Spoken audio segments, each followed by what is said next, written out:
My Knicks fans, what's poppin'? It's your boy Simeon Russell coming at you with nothing but Knicks. I am currently on travel.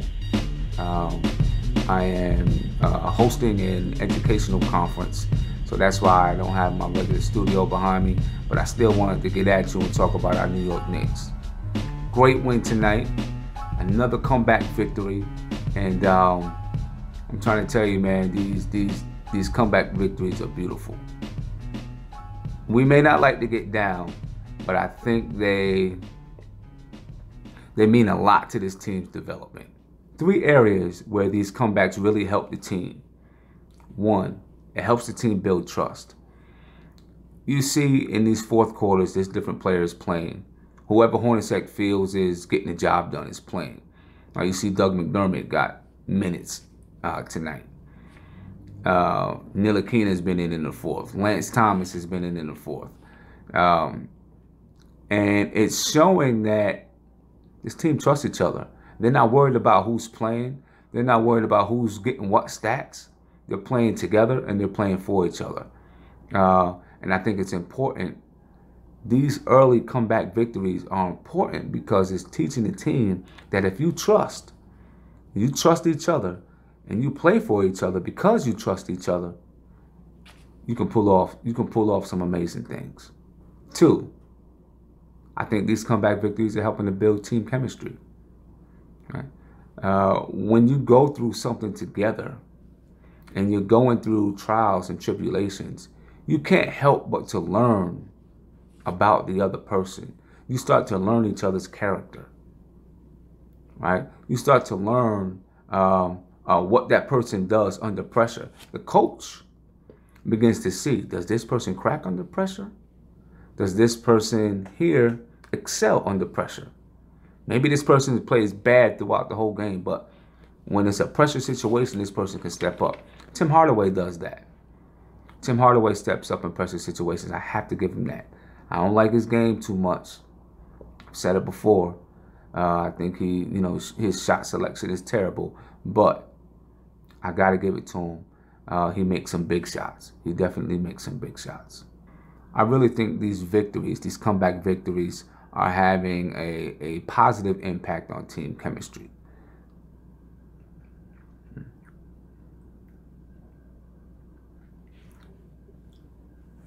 Number 3, mental toughness.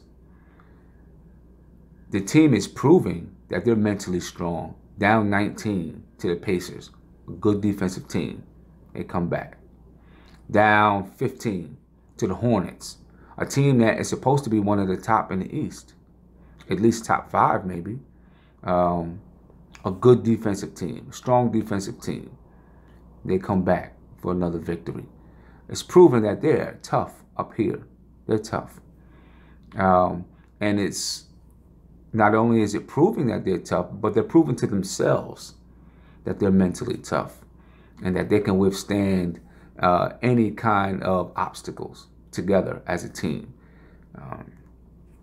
So let me hear what you think about what I just said.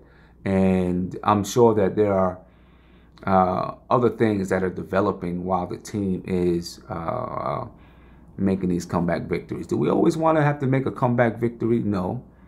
But the fact that we can, and we're proving to ourselves that we can, it's important for our development in the long run. And if this team, this core, is going to do anything, they've got to go through battles like this as a squad. So the Knicks are now 6-4, 6-1 in the last 7 games. They are 5th in the East. Is it too early to ask if we're a playoff team? I mean, we've got to be careful. Last year, I think we were 16-13, and everyone thought that we were a playoff team, and then it went kaput, right? But there are so many differences between this year's team and last year's team. Last year's team, I think those first 30 games, they won off of talent. But when it came to the portion of the season where teams were really game planning, we didn't have the trust or the team chemistry to truly, or the basketball IQ, especially from that point guard position, to really make it over the hump. I think this team is different in that as, oh, and let me say this, that team didn't play hard either. Last year's team didn't play hard, even in the beginning. Maybe there were a few games here and there, but for the most part, they didn't really play hard. This year, I see some things that are different. I think we're smarter. Jarrett Jack, to me, is definitely a smarter point guard than Derrick Rose. Jarrett Jack may not be as talented as Rose, but talent can only take you so far. This team has more grit. They play much better defense. The trust and the chemistry, as we just spoke about, is definitely building. And I think when it gets to the point in the season where teams can really game plan because they see what you have on film, I think this team is smart enough to make adjustments. And I think we have some talent on the team to be able to make adjustments. You know, guys like Doug McDermott stepped up tonight. You know, and, you know, we got guys like Damian Dotson that can come in and give you some minutes. You know, so I think we have a group that has some untapped potential. And right now, I mean, Billy Hernangomez has some untapped potential. You know, of course, guys have been crying about him getting playing time all season. Can't cry too much now, you know, because of where the Knicks are. But, you know, he has some untapped potential. So we have some guys that maybe you can catch lightning in a bottle with sometimes when teams really start to game plan, but they haven't game plan for this guy or that guy. You know, we definitely have some untapped potential on the bench. I think that's a difference in this team than last year's team. I think that this team plays with a lot more fire and desire, you know, from all, you know, every position on the floor. You see guys playing with a lot more fire. I want to talk about Hornaceks lineups. I like him. I like what he's doing in the fourth quarter, obviously because we're winning. But it's interesting to me that he's using players like Frank Ntilikina, Lance Thomas, even Doug McDermott, who dropped 20 points tonight. He's using guys that, one, that he trusts, two, that he knows are going to hustle and work hard. And then of course, with Lance and Frank, guys that he knows is going to play defense. So I want to give props to Hornaceks for using guys in the lineup that are getting it done, and not just because, oh, you're Jarrett Jack, you're a vet, you're supposed to be on the floor. You know, Frank is a rookie, but his defense is definitely needed in the fourth quarter. You've seen 2 fourth quarters in a row where his defense was really effective. For that alone, he needs to be on the floor. And he gets the ball in the right spots. He had 8 assists tonight, right? You know, he assisted to KP on the shot that put us in front for good. You know, those type of plays in the hustle plays, they can't be overlooked.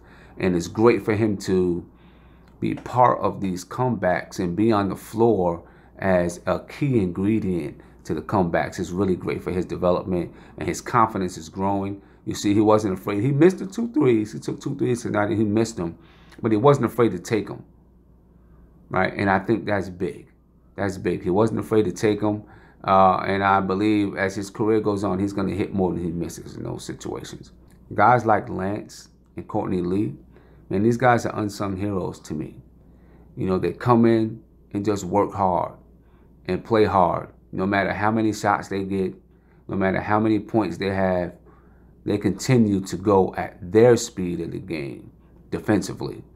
In both games, the Knicks continued to play hard. No matter how many points they were down, they continued to play hard. And guys like Courtney Lee and Lance Thomas are the leaders in that aspect. When the Knicks played Phoenix, Indiana, and they were down 20-19, I said, they're going to have a chance to make a run because they're still playing hard. And Courtney Lee was the guy spearheading it. He was all over the court. You know, he refused to give up. Lance Thomas, the same thing, refuse to stop playing hard defense. And when your young guys see that, they copy it, they mimic it.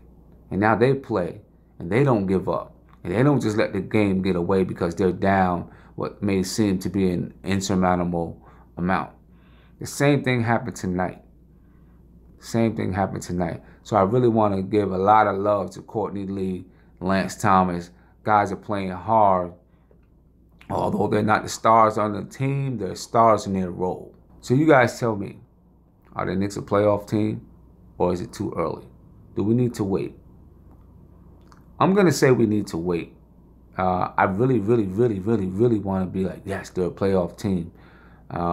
It's just certain things that I'm saying, like I explained, but I want to wait. I want to wait those 20 games, 25 games, and see how we respond then. I'll definitely be on after the Orlando game tomorrow. I don't have much analysis on the Orlando game.